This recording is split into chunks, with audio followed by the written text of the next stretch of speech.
Durante muito tempo, o cotidiano parecia algo que precisava apenas ser atravessado. Às vezes como desafio, às vezes como algo quase intransponível. Um dia depois do outro, com a certeza de que situações difíceis surgiriam, com a expectativa constante de demandas, de crises que apareciam sem que ninguém conseguisse explicar direito como começavam. Não era falta de cuidado, também não era descaso, mas havia uma exaustão emocional silenciosa. A sensação constante de estar sempre respondendo a algo, de forma absolutamente reativa, e nunca de fato entendendo o que estava acontecendo. Tudo parecia urgente, tudo parecia isolado, e por isso mesmo, tudo exigia sempre energia máxima. Até que chegou um ponto em que reagir deixou de ser o caminho mais viável. Não por fraqueza, mas porque ficou evidente que as pessoas e as relações dentro da família já estavam no limite. Foi ali que uma pergunta começou a se formar, ainda sem palavras precisas, mas impossível de ignorar. O que está se repetindo que a gente não está conseguindo enxergar? Quando a vida é vivida apenas no modo reação, cada episódio parece único. Uma crise hoje, outra amanhã, um desgaste aqui, uma sobrecarga ali. E como tudo parece diferente, tudo é tratado como exceção. Acontece que a exceção cansa, desgasta. É como se as exceções não permitissem aprendizado, elas apenas exigem energia. Nesse modo de funcionamento, o cuidado vira improviso constante.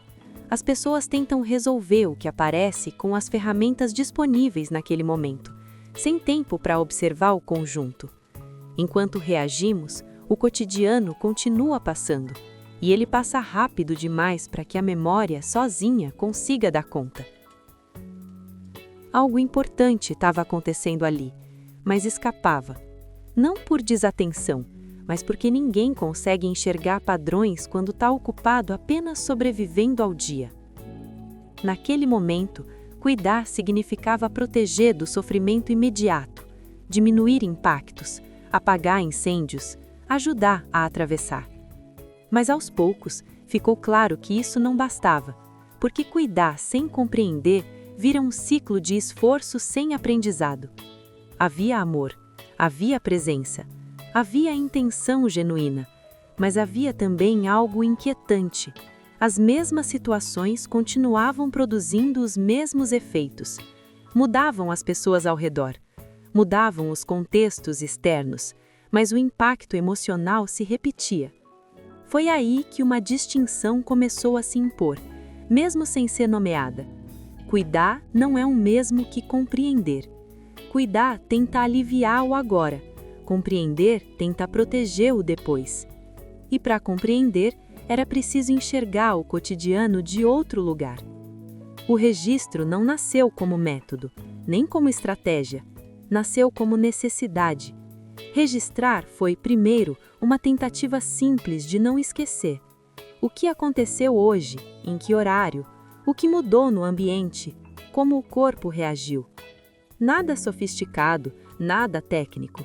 Apenas pequenas anotações que diziam, isso aconteceu. No início parecia pouco, quase irrelevante, mas com o tempo, algo inesperado começou a acontecer. Quando os dias deixaram de existir apenas na memória, eles passaram a existir no papel. E quando o cotidiano é visto de fora, ele passa a revelar coisas que antes ficavam escondidas. Não eram respostas prontas, eram pistas. O registro não explicava, mas mostrava.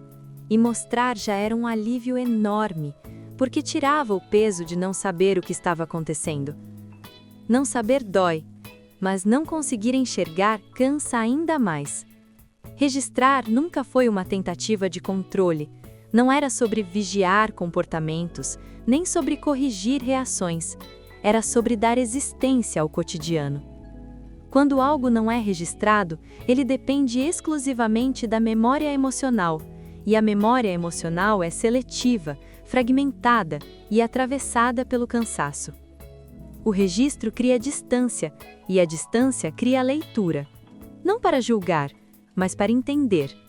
Registrar foi o primeiro gesto de sair do modo sobrevivência e entrar, ainda timidamente, no modo compreensão. Aos poucos, uma mudança silenciosa aconteceu. As perguntas deixaram de ser: por que isso aconteceu de novo? Ou como evitamos a próxima crise? E começaram a se transformar em algo diferente. O que o cotidiano está tentando nos mostrar? Essa pergunta muda tudo, porque desloca o foco do evento isolado para a vida como processo. Um novo jeito de olhar para a vida cotidiana como algo que pode ser lido e não apenas suportado. Este vídeo não entrega soluções, ele entrega um ponto de partida. Se você já se sentiu cansado de viver apagando incêndios emocionais, se já teve a sensação de que os dias se repetem sem que ninguém consiga explicar por quê, talvez isso aqui faça sentido para você. Porque muitas vezes o caos não é falta de ordem, é excesso de coisas não lidas. E aprender a ler a vida pode ser o primeiro gesto real de cuidado.